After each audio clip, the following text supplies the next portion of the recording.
उदालगुरि जिल्ला कमिटि दुलाराय बर' फरायसा आफादनि 50थि बोसोरारि जथुम्मा जानो थांगासिनो दं आरो बेयो उदालगुरि जिल्ला सिङाव थानाय दैफां नलबारि ओनसोलाव थानाय लाल बाहादुर शास्त्री हाइ स्कुलनि गेलेग्रा फोथाराव जागोन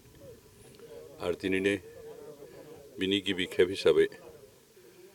गाहाय खुन्थिया गायसननाय जाबाय आरो बे हाबाफारियाव आं बाहागो लानो गोजोननाय मोन्दों। दुलाराय बर' फरायसा आफादा मा मावदों मा मावाखै बेखौ बर' रायजोफोरनि गेजेराव बेखेवनो फोरमायनानै फोजोबनो हाया। दिनै जागायजेननाय समनिफ्रायनो बे आफादा बर' जातिनि थैनाय थांनाय बर' जातिनि संबिजिरनिफ्राय जिखिनि मोन्थाय मोननांगौ बे गासैफोरबो दाबि खालामनानै जिखिनि सोमावसारबोदों बियो साफ्रोमबो बर'नि थैयाव हाबजोबनानै दं आरो बेनिखायनो रायजो राजाफ्रा दुलाराय बर' फरायसा आफादखौ अरायबो अनबोदों आरो अनलांबाय थागोन।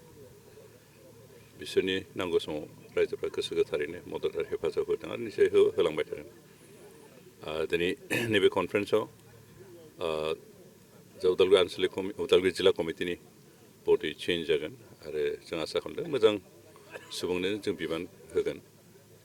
खारन फरायसाफोरा जातिनि थैनाय थांनायनि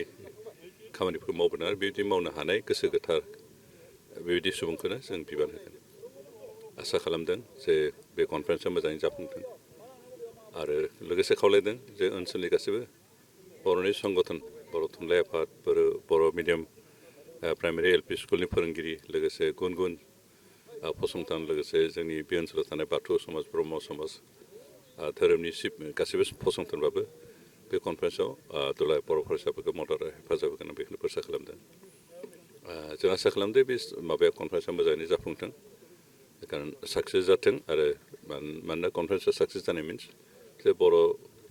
फरायसा आफादा साक्सेस जानायजों लोगोसे दुलाराय बर' हारियानो साक्सेस जानाय।